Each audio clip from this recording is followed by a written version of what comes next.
When people speak of successes, they often ask, how can I become something? Very few dare to ask, how can I become nothing? But let me tell you this, to become something in the world's eyes may bring you applause. But to become nothing, that brings you freedom. We spend our lives trying to build ourselves, piece by piece, layer by layer, a name, a face, a role, a story. But if you look closely, all these are masks, borrowed, not born with you. To disappear does not mean to die. It means to shed this burden of identity, to melt the false, to evaporate the noise so that what remains is pure presence, silent, still and boundless. Have you seen the sky? The sky is not trying to be beautiful, it simply is. It does not hold a name, yet the whole world looks up in wonder. Can you be like that? Invisible yet infinite? When you are no longer recognizable by the patterns of your past, when the world can no longer predict you, you have become dangerous to ignorance. You have become a mystery, and in that mystery, grace moves.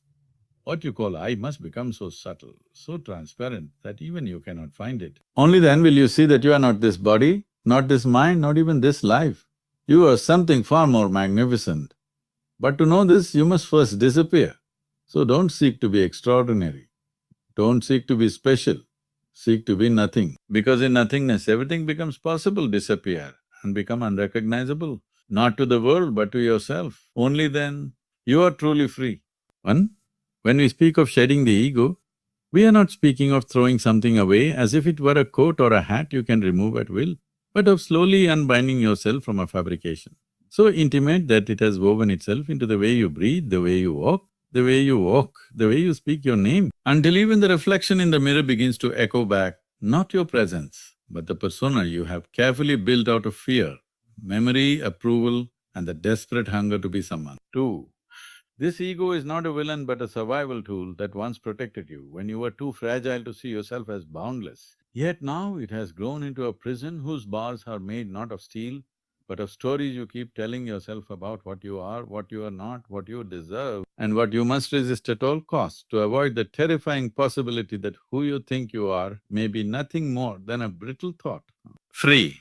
To shed the ego is not to fight it with another idea or another philosophy or another identity that merely replaces the old with the new, but to simply sit still enough, long enough, deep enough that you begin to feel the raw pulse of your being beneath the surface rolls, beneath the armor. Beneath the noise, and in that stillness you realize that what you have called a me is a costume stitched together by time, memory and borrowed voices that were never truly yours to begin with. Four, you do not destroy the ego like an enemy to be conquered, but you allow it to dissolve like mist before the rising sun, by seeing it clearly, by watching it without judgment, by noticing how it creeps into every action, every reaction, every word you speak when you are trying to prove or defend or impress or control. And in that noticing, there comes a gentle space where ego cannot survive, for ego lives only in unconscious repetition. Five, the shedding happens not in some glorious moment of enlightenment with fireworks and choirs, but in the quiet moments when you choose silence over shouting, surrender over proving, love over winning, and presence over performance. And each time you let go of one small piece of that imagined self, the real you, the vast you, the timeless you shines through not with force but with the ease of a rabbit remembering how to flow. Six, people fear losing the ego because they think they will become nothing. But the joke is they have never been anything to begin with, except this swirling cloud of assumptions and conditioning and ambition and wounds pretending to be a person, and to become nothing is not the end, but the doorway. Because in that nothingness you are not erased, you are revealed. So live without ego is not to walk away from the world, but to walk into it so fully that there is no outward from anything. When you see a bird fly, you fly, you fly. When the tree bends in the wind, your spine bends too. When a child laughs, your breath is lighter. And this is not metaphor or poetry, but the simple truth of existence. When the wall of ego has thinned so much that the boundary between you and life has dissolved into intimacy. Eight, so shedding the ego is not a task to be completed, but a surrender that deepens layer by layer, like peeling an onion, without rushing, without resisting the sting in your eyes. For the deeper you go, the fewer words remain until even the question, who am I, who am I, disappears, and all that is left is this silent, vibrant, open sky of being, forever unfolding, forever empty, forever full. One, there comes a point in every human life where the shine of outer identity, the titles, the appearances, the mannerisms so carefully shaped to impress or protect or belong, begin to feel like dust in the mouth, like an echo that no longer stirs the heart because somewhere deep within, there is a presence, a stillness, a space untouched by the world's gaze. And until that stillness becomes more real to you than all the masks you wear, you will keep dancing to a rhythm that is not your own. To this outer identity, this carefully assembled image made from memory, culture, pain, pride, fear, success and ambition may win you a place at the table of the world, but it will never let you sit at peace within yourself for the moment you forget who you are behind the image.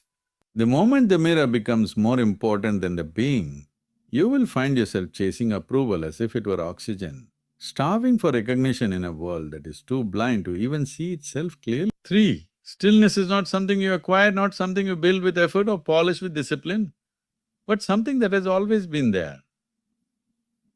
Something that was waiting in the silent gaps between your thoughts, in the pause between breaths, in the quiet ache, just beneath the noise of your name. And the only reason it remains hidden is because you have been too busy becoming someone to notice that you already are everything when you stop trying to be anything. Four, you may dress your identity in roles daughter, son, teacher, artist, leader, seeker, but these are just clothes on a flame. Labels stuck on water, they cannot contain the essence of what you are, and every time you forget this, every time you grip your identity tightly, life will find a way to shake it loose through love or loss or silence or suffering, not to punish you, but to remind you that what you think you are is far too small for what you are becoming. Five, the power of stillness is not in escaping life, not in sitting on a mountaintop with your eyes closed while the world burns, but in being so rooted in your own depth, so unshaken by praise or insult, gain or loss, that your actions no longer come from the need to prove or please or defend, but arise from a place so silent, so steady, that even when the whole world forgets its soul, you remain a gentle reminder that peace is not the absence of chaos, but the presence of clarity. Six, she says, if you look at a tree, it does not try to look beautiful or correct its shape for the forest. It simply stands rooted and alive. And in that silent dignity, it becomes beautiful. And so it is with the human being. When you stop adjusting your posture for the eyes of others, when you drop the performance, when you stop thinking about how you are seen and start sinking into what you are, something begins to flower inside that no one can name and yet everyone feels. Seven, the irony is that the more still you become inside, the more alive everything becomes outside. As if the world begins to bloom not because it has changed, but because the veil of identity has been lifted from your eyes and you are no longer seeing with the mind that categorizes and separates but with a heart that recognizes itself in all things. And in that gaze, the need to assert your identity fades, because what is there to defend when you feel at home in all of existence? Eight, so let the world paint your name in colors that fade. Let the roles shift and dissolve as they must, but do not let that sacred stillness within you be disturbed. Do not trade that vast silence for applause, for approval, for attention, because in the end, it is not the identity that lives on, but the stillness from which it was born, the same stillness into which it will one day return. And when that moment comes, may you greet it not with fear, but with the peace of one who never forgot where home truly was. One, from the moment you opened your eyes to this world, hands began to shape you, not with clay but with words, rules praise, punishments, expectations and names that you didn't choose, yet carried like sacred marks upon your skin, and slowly, layer by layer, what you thought was a way was built by everything outside you, until one day you looked in the mirror and could no longer tell whether the eyes staring back were yours or the echo of heaven you were trying to please. Two, unlearning the self is not rebellion, it is not resistance, it is not a war against your past, but a gentle waking from a dream which took the mask for the face, the role for the being, the voice in your head for the truth of who you are. And to wake is not always pleasant, because you begin to see how much of your suffering was rooted in defending an identity that was never truly yours to begin with. Three, they told you what success looks like, what beauty is, what to believe, how to act, what is good and what is shameful. And you learned it so well that you forgot there was ever a raw, silent presence underneath who did not need any of it to simply be, to simply know the joy of existing without explanation or performance or comparison, like a river that flows without asking where it should go. Four, this process of unlearning is not about destroying the self, but peeling away everything that is not you, everything that was borrowed, everything that was forced, everything that was swallowed out of fear or love or confusion, and though the world may call it losing yourself. It is actually the first time you begin to feel free from the weight of needing to be someone in particular. Five, The self he defends so fiercely is often just a story made from fragments. Some things we told, some things we assumed, some things we clung to just to feel solid in a world that changes every second. And the moment you begin to question that story, the moment you begin to sit with the silence that exists beneath thought, you'll find that what you truly are does not need a name, a title, a shape, or even a reason to be. 6. Unlearning is not forgetting. It is remembering the truth before the lies took root. It is feeling what is real before it was labeled. It is returning to the space within you that does not rise and fall with public opinion or personal mood. And in that return, you begin to realize that the self you are dropping is only the surface, and what lies beneath is not a better version of you, something timeless that was never broken and never needed fixing. 7. There will be fear because the mind has been trained to form to identity to certainty, and when the edges of that begin to dissolve, it may feel like death, that it is not death. It is birth. Birth into the wide sky of being where you no longer have to carry the burden of appearing consistent, where you can simply live, move, feel, act and love without the pressure of being coherent to others or even to yourself. 8. So to unlearn the self is not to lose anything real but to shed everything false until what remains is so silent, so present, so alive that you no longer ask, who am I? But instead live as the answer, fluid, open, nameless, yet unmistakably aware, a breath in the wind, a flame without shape, a witness to life no longer separate from it. And there is a longing within every human being, so ancient that it speaks without words and pulses beneath every desire, every ambition, every search. And though it often disguises itself as the hunger for success or love or freedom or God, at its root is the simple, silent yearning to no longer be separate, to no longer stand outside this vast dance of life as an observer, but to dissolve into it so completely that even the thought of a me and it vanishes like mist in morning light. 2.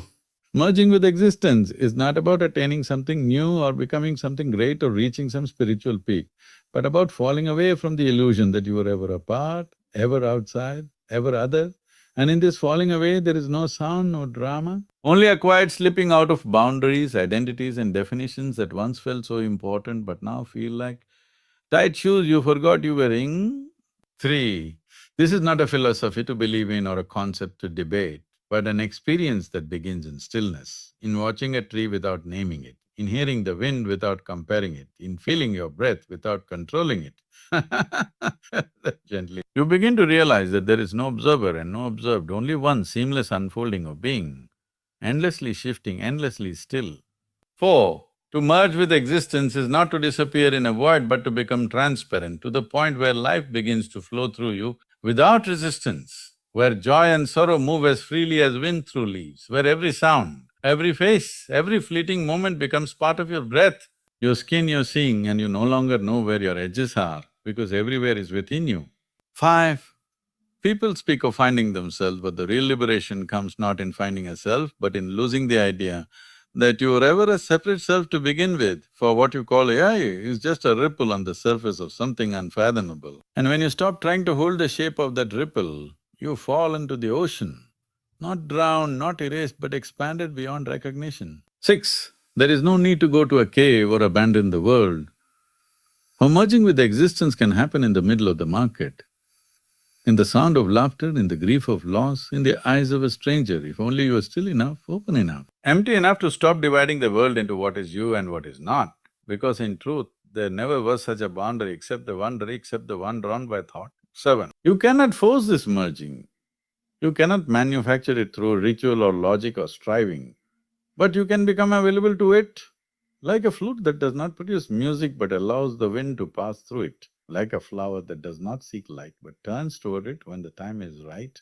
And in that availability, grace moves, not because you earned it, but because you finally stepped aside. 8. So let yourself soften, let yourself dissolve, let yourself become so deeply aligned with the rhythm of existence that you no longer seek to become anything, no longer carry the burden of being someone. And in that quiet surrender, in that vast exhale of identity, you will know not through thought but through being that you were never separate, that the universe was never out there, and that to merge with existence is not to transcend life, but to become fully, humbly, joyfully immersed in it. 1. From the very beginning, the world has tried to name you. Boy, girl, smart, quiet, angry, good, broken, gifted, this religion, that nationality, this profession, that role. And you accepted these words, not because they were true, but because you were too young to question them. And over time, you began to confuse these labels with your essence, wearing them like skin, forgetting that what you are cannot be captured by any idea, any title, any… True freedom begins the moment you realize that every definition, even the ones that feel noble or empowering, are still cages made of thought, still attempts to trap the vastness of your being inside a few syllables. And as long as you are clinging to a definition, even a beautiful one, you are still caught in the web of needing to be something that can be explained, justified, accepted or admired. 3. The river does not say, I am a river. The moon does not declare, I am light. The bird does not introduce itself before it sings. And yet each moves with absolute certainty, with a grace that does not come from identity but from alignment. And this is the kind of freedom you are born to live, not the freedom to choose between labels, but the freedom to exist beyond them. When you no longer need to define yourself, you become fluid, spacious and alive in a way that no fixed identity can offer. Because every definition limits you, every label becomes a doorway closed to what you might yet become. And the moment you let go of being this or… you begin to feel the wind in places where you had unknowingly built walls. 5. People may look at you and try to describe you, contain you, assign meaning to your presence, but their words are reflections of their own lenses, not of your being. And when you stop depending on their perception to understand who you are, you will feel a silence rise within you that cannot be praised, cannot be insulted, cannot be touched by opinion because it belongs to what is eternal in you. 6. To live without definition is not to be lost. It is to be open, like the sky that contains every weather yet remains unchanged, like the ocean that allows every wave without trying to hold its shape. And when you live this way, you are no longer trying to become someone, but simply allowing life to express itself through you in whatever form it chooses, moment by moment. 7. The fear of being undefined comes from the mind that needs control. But life is not a thing to be controlled, it is a mystery to be entered. And the more you trust that mystery, the more you stop grasping for identity and begin to move like breath, like sunlight, like the space between words. And in that space you will know a freedom that no philosophy can teach and no history can remember. 8. So let yourself be nameless, let yourself be formless, let yourself be free of the need to explain or justify your being, because true freedom does not lie in choosing who you are, it lies in not needing to be anyone at all, and in that exquisite emptiness you are not less, you are everything. Everywhere, infinite and uncontained.